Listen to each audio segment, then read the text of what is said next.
In today's video, I want to highlight some information that has come out on Iron Man VR from Kotaku and the PlayStation blog that makes me think that this game is a little bit different than we had originally thought. Originally, when I saw this game as a part of the State of Play conference, I just saw this as a lazy Iron Man game, as more of an on-rail shooter, a PlayStation VR tack-on, and I wasn't all too excited for the game, and I don't think opening up State of Play with an Iron Man VR game like this was the best way to go. However, as I'm hearing more about this game, as I'm hearing some information about the game, while not having played it myself, I am starting to be a little bit more compelled on what this game could potentially offer, and I want to take a look at what Kotaku and the PlayStation blog specifically said about the game. Also, we've got some information on a very interesting open-world PlayStation 4 game, Ancestors: The Humankind Odyssey, and it has been confirmed that it'll be launching on the PlayStation 4 later this year. And we got a lot of new details, so I'll take an in-depth look on that. An anti-gravity combat racer and Formula Fusion is coming to the PlayStation 4 in 2019, but first let's talk about Iron Man VR. Some information that has come out about that game, and I want to highlight this game a little bit because I think that trailer that was released for the game didn't really do it justice. I think generally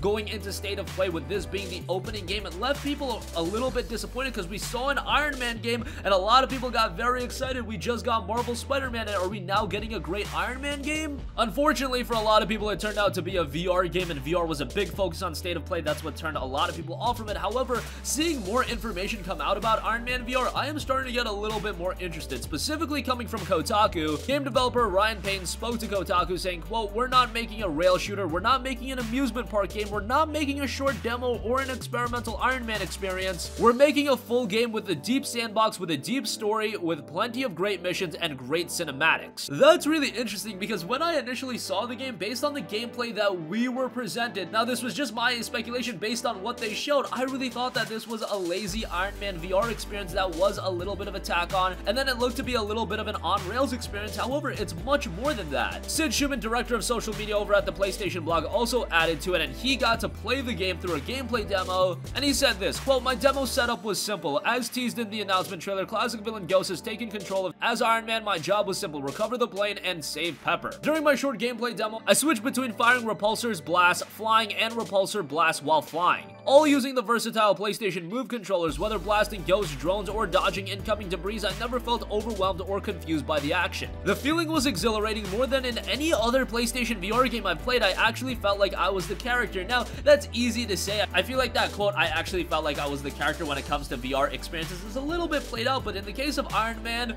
I could actually see that being the case because we saw a similar reaction based on the Kotaku reception, and Sid Schumann also left a couple of quick notes and observation. Quote, "Flying feels more natural than I expected. It's simple. You hold the trigger button on both PlayStation Move controllers and position them opposite to the direction you want to fly. I picked up on it almost instantly. A quick double tap of the trigger button prompts a high-speed dash that boosts your flying speed considerably, helpful, say, for dodging incoming enemy fire. Shooting Iron Man's iconic repulsors is similarly intuitive. Simply aim one or both PlayStation Move controllers and press the move button with your wrist pointing upward. With a little practice, you'll be flying and shooting like Iron Man. If you need some extra practice, there's a well-thought-out tutorial set outside Tony Stark's Malibu mansion that shows you the ropes, hovering, flying, repulsor blasts, and more. VR pros are free to skip it, though." He rounded out saying, "Though I didn't get a chance to try it out, the final version of the game is said to allow players to customize Iron Man's suit and upgrade its abilities in Tony Stark's garage." So initially, when I saw this game as, you know, just probably a $30 downloadable PlayStation VR game that wasn't going to be of much substance, now I'm starting to understand that, hey, Iron Man VR could be a substantially great experience, and for somebody like me, I've always been touting that VR is a really good buy. There are a lot of compelling games on VR, like a Moss, like a Tetris Effect, even though that game's playable through DualShock 4. You get the idea. Borderlands 2 is on VR, The Elder Scrolls V Skyrim is on VR, and hey, if we're gonna get more quality VR games that are built ground up for the VR, I shouldn't be upset about Iron Man VR if it turns out to be an engaging and compelling experience. And based on the information that I'm seeing thus far,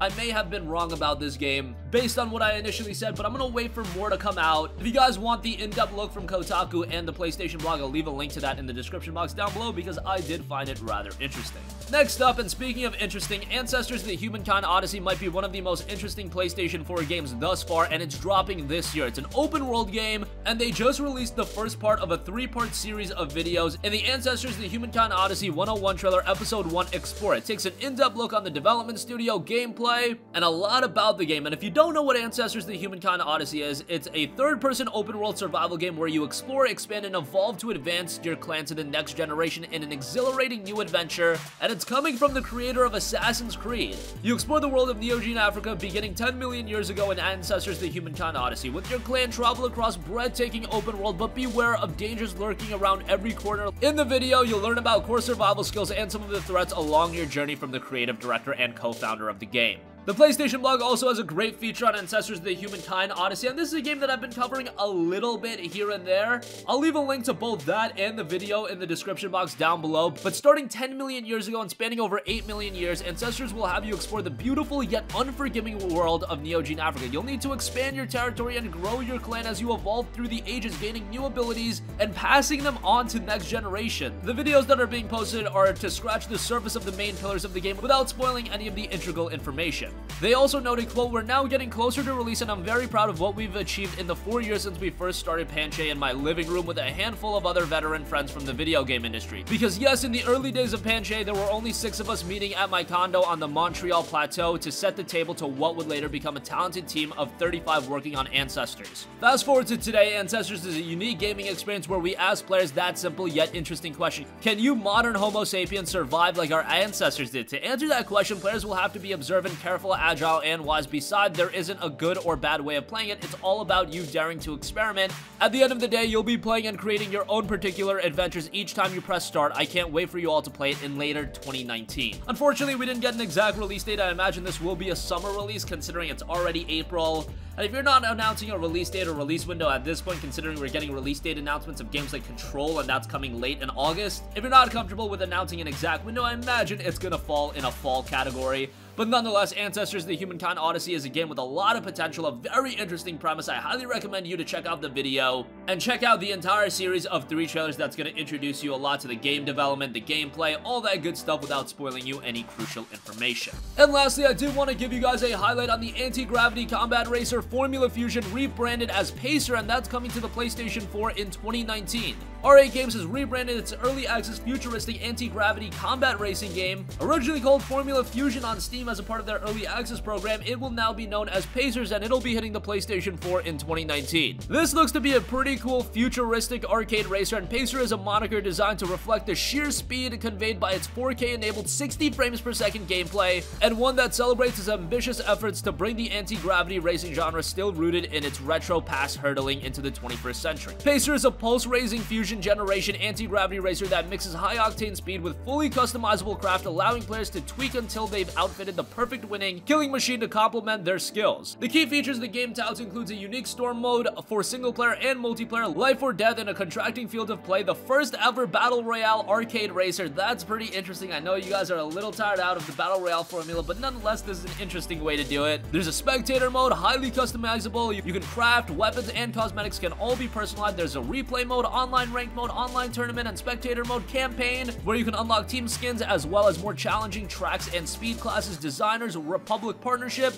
graphic designs that influence a generation in games and music, OST and sound effects created by Tim Wright aka Cold Storage, in-game voiceover IP, and hosted servers. Again, Formula Fusion, now rebranded as Pacers, will be hitting the PlayStation 4 sometime in 2019, and I've always said we're a little light on the racing game experiences on the PlayStation 4 that have really resonated at a mainstream level. I don't know if Pacers is the one to do it, but nonetheless a pretty interesting game. And that's gonna conclude this video. Again, Iron Man VR, for those of you guys that have a PlayStation VR headset, it might be a little bit more than meets the eye. Initially, when we saw that trailer, I was a little bit skeptical. Honestly, I was completely unsold, but now as I'm hearing more and more, I'm getting more invested into what Iron Man can bring to VR, and it seems to me the perfect superhero that could resonate in VR. I just think a lot of people were disappointed based on the announcement and how it transitioned from seemingly a traditional PlayStation 4 game into a VR title, but nonetheless, looks to be a compelling game. Ancestors the Humankind Odyssey will be dropping on the PlayStation 4 later this year. Check out that trailer series, really gives you an insight into the game and what they're going for. I think it's a game that can catch a lot of people by surprise, and again, Pacers will be headed to the PlayStation 4 sometime in 2019.